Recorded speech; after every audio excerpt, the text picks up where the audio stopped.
Good afternoon, everybody. My name is محمد السقاف. I'm the president of King Fahd University of Petroleum and Minerals, otherwise known for short as KFUPM. And this is the title of my presentation, as you can see it. Can academia make the leap? The leap into what? Well, the leap into new worlds. The leap into expanding the global and the kingdom's economy. The leap into technology development. So, can academia make that leap? Can it? Can we? Academicians, can they, the academicians, make the leap? We will find out in this presentation. But first of all, we need to ask, how do you expand an economy? Any economy. Well, to expand an economy, you cannot just focus on one sector, especially if that economy has traditionally been a mono-sector economy like our economy in the kingdom. That is obvious, right? You can only expand it by adding new sectors. But how do you build and nourish and create new sectors? You need two things. You need investment and you need talent. But writing it like this, in my view, is incorrect. It is wrong. It isn't investment and talent. It isn't investment plus talent. The operator between the two cannot be an addition. Because if it were an addition, then you can make up for lack of talent by more investment, which is not the case. In fact, it is investment multiplied by talent. Multiplied. It is the talent that amplifies the investment and highlights it and magnifies it and multiplies it in a way that would facilitate then creating these new sectors. So it is investment multiplied by talent. You multiply by zero, you get a zero. And of course, if there is no investment and you have a lot of talent, you also will end up with a zero. The talent will just migrate elsewhere and you will end up with no new sector. So that's my first conclusion today. Talent, not just investment, is needed to create new sectors and expand the economy. But which talent? So let's look at the talent.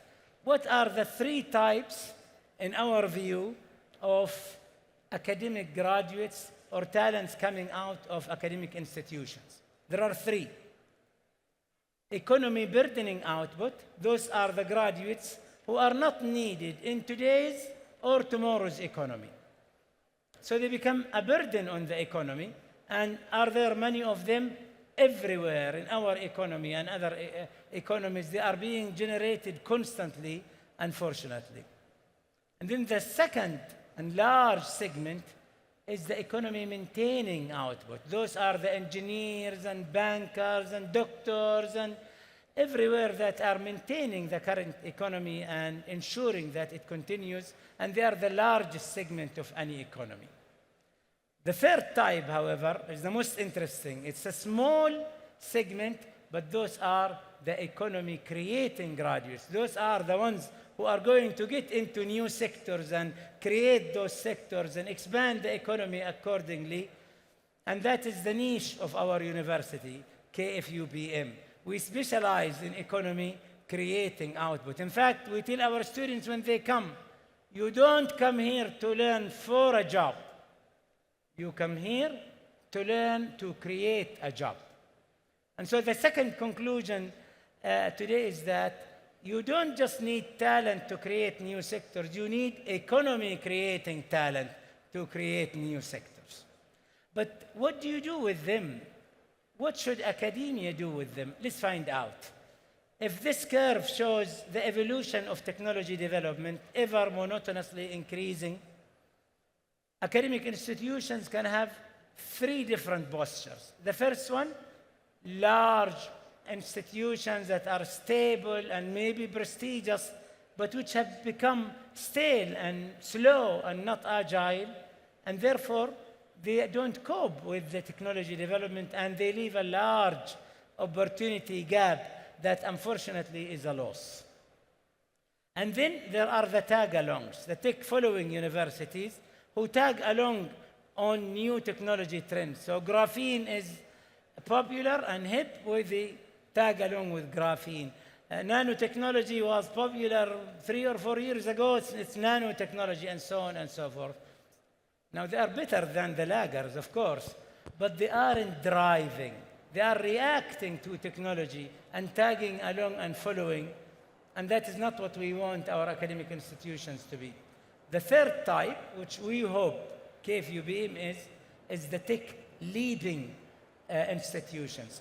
Those are the universities that constantly drive new technology, that look ahead of the curve and find out what is going to happen 5 years, 10 years, 15 years from now, and constantly pull up the technology development curve and push forward the technology development curve such as that curve accelerates even faster than it would otherwise have. And that is very, very important. You want institutions to be progressive, pulling up and pushing forward their talent for technology development. That's what we try to do. We will talk about hydrogen mobility. We already have a few hydrogen mobility cohorts. Quantum computing is now becoming popular. We already have a few quantum computing graduates from KFUPM. In fact, 2 cohorts already, and so on and so forth. You have to be ahead of the curve. So we said you need talent that is economy creating, and you need to train them in a tech-leading mode. What are we doing? Very quickly, we are focusing on a few things. The what? The kingdom is moving ahead with Vision 2030 in fantastic prospects, and we are mirroring that, and in fact, mirroring also global trends. We are focusing on the digital economy, on fintech, on design, on sustainability and environment, on defense and space and mobility and so on, and energy in all of its forms, whether renewables, whether hydrogen, whether conventional, and so on and so forth. A plethora of different programs that we have created over the past 3 years that exceed over 70 new programs at the undergraduate and graduate levels. So the what is important, but the how is very important, and it's very relevant to LEAP. How are you going to LEAP? We overhauled all undergraduate and graduate programs at KFUPM. All our undergraduate programs are now based on what we call the AI plus X platform. You first learn AI, and then you learn your discipline. Just like for us, I mean, the old timers, when we studied in university, we first learned mathematics, whether it's partial differential equations or engineering mathematics, Bessel functions, Legendre polynomials. For the current generation, the baseline has to be artificial intelligence, and therefore we created this program.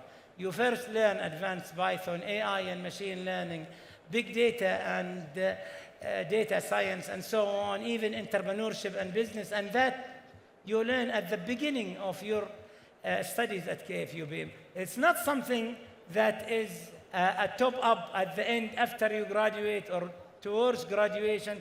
You first learn AI, and you build your discipline on it such that if you are a mechanical engineer or chemical engineer and so on, you know what opportunities exist to utilize AI in that discipline. And finally, the who, and very quickly, the how also means that we need to learn in a different way. But I'm going to skip that. This university has been a male-only university for 60 years. It graduated the cream of the crop of male students. 2 years ago, we added female student intake into the university as well. And currently, KFUPM has the largest percentage intake of female students in engineering anywhere in the world. Anywhere in the world.